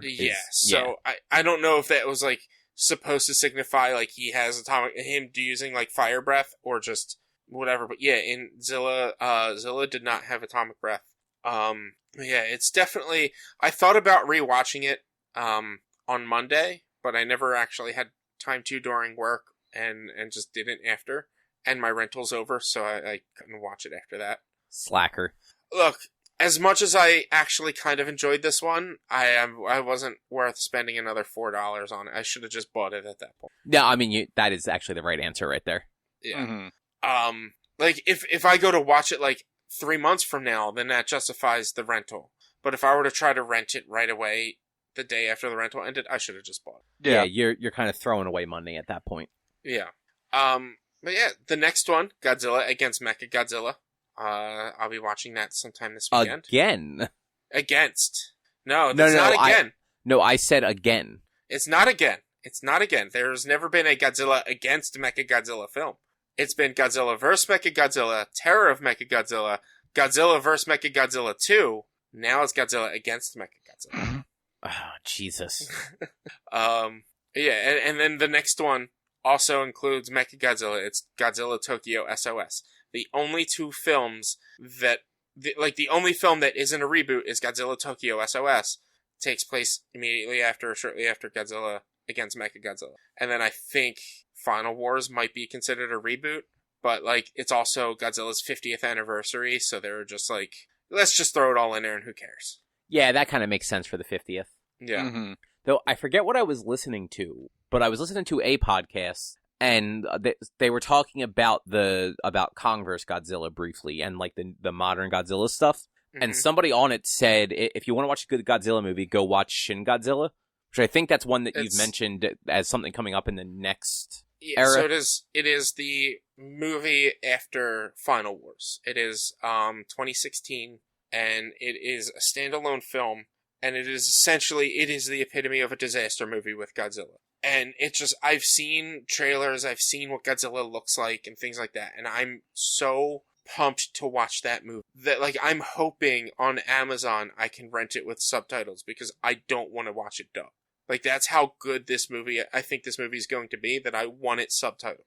Whereas the rest of them, especially anything I've watched on Amazon, has been dubbed. They don't have, or most of them. Anything from 99 on has been dubbed because they don't have a subtitle option for these movies for some reason. But yeah, this movie, it looks insane. Just look up Shin Godzilla, and like his look he can like split his mouth and make his atomic breath more powerful. It eventually becomes like a singular laser beam that he can just cut through things with. Jeez. He can charge it up enough to fire it out of his dorsal fin or dorsal plate, and his tail has like a mouth on it.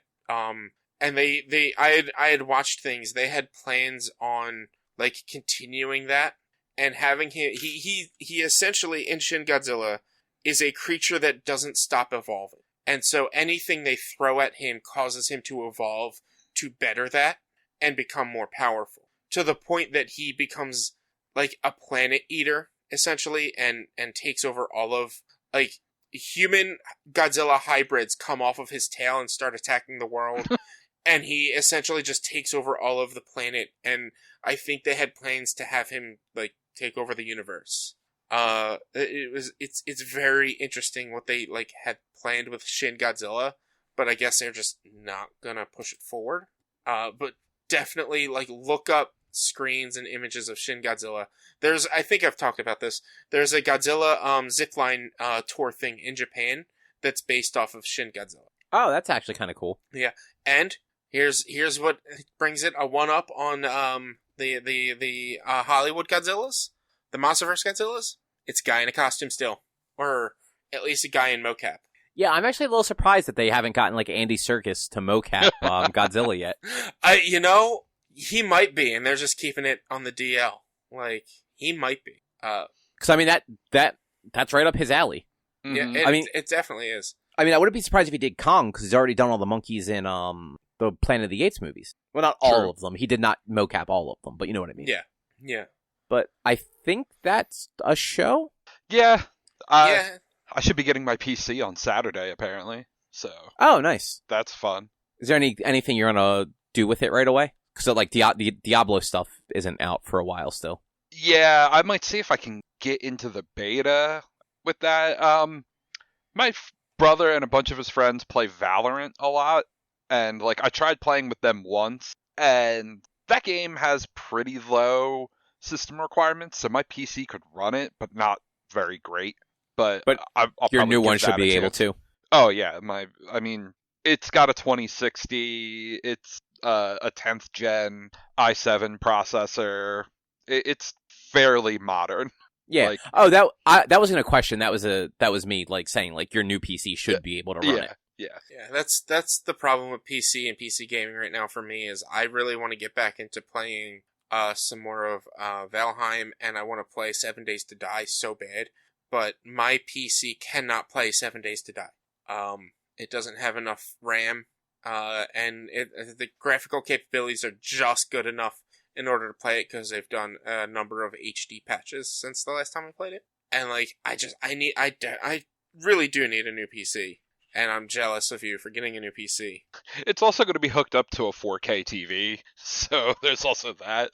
Like, I have wall-mounted 4K TV back here. Nice. So Rich, you're falling behind. You better catch up. Yeah. Yeah. Look, I just spent $300 on the Monster Hunter World board game Kickstarter, so I spent $300 on this TV.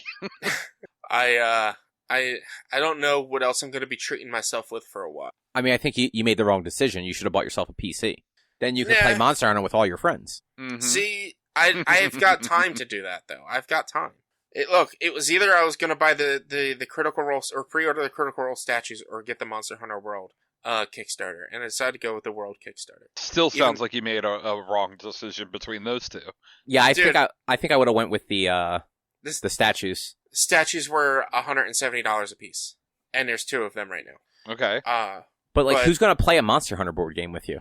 Eric, he's 100% interested, and you guys probably have never played any of the Steamforged games, have you? No. They're really good. Like I have heard good things. yeah, they're really good, and it's not going to be Monster Hunter. It's going to be like facsimile to Monster Hunter. Like, you're probably not gonna have to grind and shit, but Yeah, it's just gonna be Monopoly, and instead of having like the thimble, you'll just have a Godzilla or Look. whatever the fuck those things are called. I am so excited for those minis. Those minis look so freaking awesome that I've already let my friends who paint minis know, like, I'm gonna need you to paint some minis. Until you get them, and it turns out this is like Action Rigby from fucking Full House. No, it better not be action rigs, but I've seen the Dark Souls, like, I've played the Dark Souls game, and their minis for that are fantastic. And I it's remember same the people. ones for Horizon looking really good too, and I think that's the same people that's doing that Yeah. too. Mhm. Steamforged does a lot of the licensed video game to board, and so like one good thing I expect is that I'm not going to have a long wait time from the funding of this campaign to actually getting the game, because like they are a bigger company. Like, they were just basically using this Kickstarter as pre-order, and production shouldn't take too. But it is coming from China, so it's still going to cost another $60. Yeah, that's a bummer. That's an extra 60 for where it's coming from. Mm-hmm. I mean, I was honestly expecting from the UK, because everything on their Kickstarter is based on pounds and euros, or pounds actually, probably, because they're not part of the union anymore. Well, I mean, they never switched to the euro anyway. Yeah, so like it was all. I think it might, like, the symbol was the E though, which I think that is euros. That is unless, euros. Yeah, Pound so, like- is like a L shape. Yeah, I think I'd have to look at it again. But so I was like expecting from the UK, which I was like, that's going to be shit because of Brexit. But no, it's coming from China, so it's probably cheaper than if it were to come from the UK. But also, if it's a euro, it wouldn't be coming from the UK anyway. Yeah, I thought UK. I automatically, I'm racist. I automatically assume euros from the UK and not from the rest of Europe because I forget about Brexit. I mean, But even again, before they Brexit, they never switched to the euro ever. They hated the euro. They always hated the euro. They were like, fuck the euro. We use pounds here. It's worth more than your stupid currency. This is news to me. Like, I know, like, pounds, like, I know, like, I thought they used the euro but still called it pounds or whatever. Like, no, they're two different currencies. But the UK is stupid because, like, I'll watch, like, Top Gear and they say something about a quid or whatever, and I'm like, what the fuck is a quid? It's the same thing as a fucking euro. No, so, like, quid is a pound. A quid is a pound. Well, that's what I mean. It's the same. Well, like, that's what I mean, though. It's the same thing as a pound. Like, they'll interchange saying 100 quid or 100 pounds. It's the same fucking thing. It's like us saying dollars and bucks. Yeah, that's literally the exact comparison I was going to use. But you know what? It's the UK, so it's stupid. They did it first. Like it's called pounds because it was pound sterling. Like it was how much silver something costs, and you paid by the weight of the silver. Yeah. And I mean, look up the symbol for pounds. The fuck else are you going to call that other than a quid? What is this? It's like a squirrely looking L with a line through the middle of it. Fucking quid is a perfect name for that sign. He's not wrong. That is like it's like the F with the line underneath it. So it is the Monster Hunter game is that symbol. I'm looking at it. The euro symbol is also in the price. Like, the prices on the image, it shows the pound price, the euro price, and the dollar price. Yeah, because a euro is like a C with two dashes in the middle of it. Yeah. And then the pound is, like you said, like a funny lowercase f with like an extra squiggle at the bottom. Yeah. So the Kickstarter picture I sent you guys has the pound symbol, not the euro. I thought that thing was an E, so I thought it was a euro. And I didn't think it was an F with a line under it for a pound. No, it's a quid. I fucking hate the UK money system. I hate it. They should just use euros. They should rejoin the European Union and use euros. I mean, they don't have to rejoin to use euros. They just never used euros. Like, it's super weird. Like, if you go to Ireland, Southern Ireland is the euro. Northern Ireland is the pound. Mm-hmm. Yeah. Oh man. Europe. You guys are crazy. I don't think you're going to have to pay any sort of extra shipping. I think I was talking to Eric and he was like, it's probably about $65. Well, I'm literally looking at the images on their website, or on the Kickstarter, and it says that duties and taxes are included. So, okay, that extra money should already be accounted for. I think he had, unless like they didn't have it for the Dark Souls game. It's quite possible. He had to pay taxes for it. Yeah, because some of those things, sometimes they factor in shipping into the price. Sometimes they don't. Which, hopefully they do, because $300 is a lot of money for... But I got everything. I got the game and the expansion and all the add-ons. And you could have saved that money and you could have just gotten the same deal as Drew on a new PC. No, he just spent that money on a TV, not the PC. Yeah, but he's paying the PC off in increments. He's only paying, what, like $150 a month? Like $115 a month. Yeah, there you go. That's 3 months. The cost of that game was 3 payments of a PC. Yeah, and you know what? I'll get 1 game's play worth of excitement from the game, and I'll get 1,000,000 hours of excitement on the PC. So I think I made a good purchase. Yeah, because you're fucking backwards. Because you will play that game with Eric once because everyone else will hate it. Yeah, probably. He's weird with his board games on. Like I always say, like, hey, let's play Dark Souls. Let's play Dark Souls. He's like, no, I want to play something else, something that I don't play. But I'm like, but Dark Souls is really the only 2-player game you've got. So it's either that or we just play video games. But hey, so I get my. I'm looking at the Dark Souls Kickstarter. I actually just got to it, scrolling through. on the Dark Souls Kickstarter, it explicitly says shipping will be charged after the Kickstarter finishes. So they did not include for shipping stuff in that Dark Souls Kickstarter price. Awesome. So I might not have to pay shipping. Pretty much. But yeah, I guess that will do it for this week. Yeah. Sounds like an episode. I have to get to bed soon because I'm getting a second shot tomorrow. So. Oh, what time are you going to get it? 10 o'clock. So I want to be up and like showered and everything before work. Start drinking water early. I drink water nonstop. So I have a giant Phillies cup, like the collectible cups from the stadium. Mm-hmm. I drink at least one of those every 2 to 3 hours. But yeah, drink an absurd amount of water, and try and get your heart pumping a little bit. Heart pumping. But do a little bit of exercise. Yeah, just like a little cardio. Like you don't have to go for a run or something like that, but just get your blood flowing a little bit more because it'll help get the vaccine actually pushed through your system faster. So between that and drinking water, you should help keep your system flushed of all of the negative stuff. Yeah, I mean, I had a pretty fine time. I was just super tired and sore arm on my first shot, so I'm expecting even with all these, I'm gonna have a shit time with my second shot. Because that's what I hear what happens. If you have a shit time your first time, you're fine your second time. But if you have a good time your first time, you have a shit time your second time. My first one, I was fine. Just had a little soreness in the arm. Second one, I was fine. Just had soreness in my arm for an extra day than I had the first time. Mm-hmm. And same. First shot, little soreness in the arm. Second shot, honestly, was nothing for me. I honestly, if anything, I think I was maybe a little tired after the second one, the day after. But that may have just been because I oftentimes don't sleep really well. Mm-hmm. But yeah, I just drank a shit ton of water and did just enough exercise just to know that my heart was beating a little faster than it normally would, and then drank more water. Yeah. Mm-hmm. Well, I'll probably bring Chase out for a walk, if anything. It depends on how I'm feeling, though. It's at 10 o'clock, so if I'm feeling too tired to do anything after work... Well, no, that's the thing. Do it right after your shot.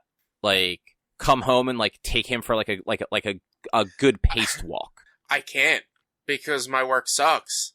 And I know we were trying to wrap up the show, but I'll just say this, and then we can wrap, and then we can talk more. But my work sucks. I have to use my lunch hour in order to go get my shot. Fucking just call out sick after the shot. Just be nah, I don't feel well. I'm calling out sick on Friday. So I tried to tell my boss on Monday that I was I'm getting my second shot, and and I hear that you're gonna get a bad time if you had a good time, if you didn't have a bad time on your first shot. So I'm probably gonna need Friday off. And his response was, reportedly and statistically, it affects women worse than men. We'll cross that bridge when we come to it. Which one are you getting? Pfizer. Okay, that's what I had. So, Cobb, do you have both shots? Yeah, I just got the second one last week. Yeah, last Thursday. That's what I thought. Yeah, and Erica actually just got hers yesterday. Man, how'd you guys get your first and second shots before me? I'm fat. So am I. Yeah, I am overweight, and Erica works in the medical industry. I know. But also, legitimately, we just got lucky. I happened to go onto Rite Aid's website, and there was one Thursday where they just had nothing but appointments, so I booked one real quick for me. And then, a week later, the same thing happened for Erica. Oh, I mean, I dropped the ball when I was scheduling my appointment, and when I had it first initially scheduled for July 18th, I stopped looking. Yeah, I mean, you said that. And then, it wasn't until, a few weeks later that I, realized I had the email from the state health department that I probably could be done by now.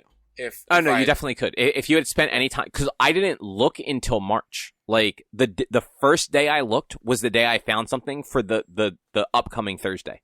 Yeah. But, initially I was just July 18th, you know what, I can sit in my house and do nothing until then. And then I was oh wait, I got that email. It was a few weeks later. I'm I got that email. Let me check. It's oh, we can get you in on April 1st. I'm fuck yeah. I'll do that instead.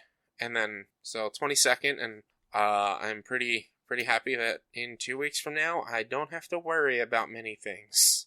Still have to worry, just not about myself. Mm-hmm. Yeah, more or less. Unless we have to get a third shot sometime later in the year. It's is what it reportedly is. looking more and more like it's going to be like a flu booster type thing where you're going to need to get it every 6 to 12 months. Yeah, unfortunately. But I think that'll do it for this week. If you'd like to find more of our content, you can head over to www.one-quest.com. You can also help us out by supporting us at patreon.com/onequest. If you can't support us there with dollars, you can go to your favorite podcasting platform like Apple Podcasts, Google Podcasts, Spotify, Stitcher, Amazon Music. Rate us, review us, subscribe to us. All of those things help a whole bunch. You can also find us on social media, facebook.com/onequestonline or at @1_quest on Instagram and Twitter. Our YouTube channel is youtube.com/onequestvideo. And you can always send us an email to social@one-quest.com. Otherwise, we will be back next week with something else to talk about. Thanks for listening. Bye. Bye. See yous.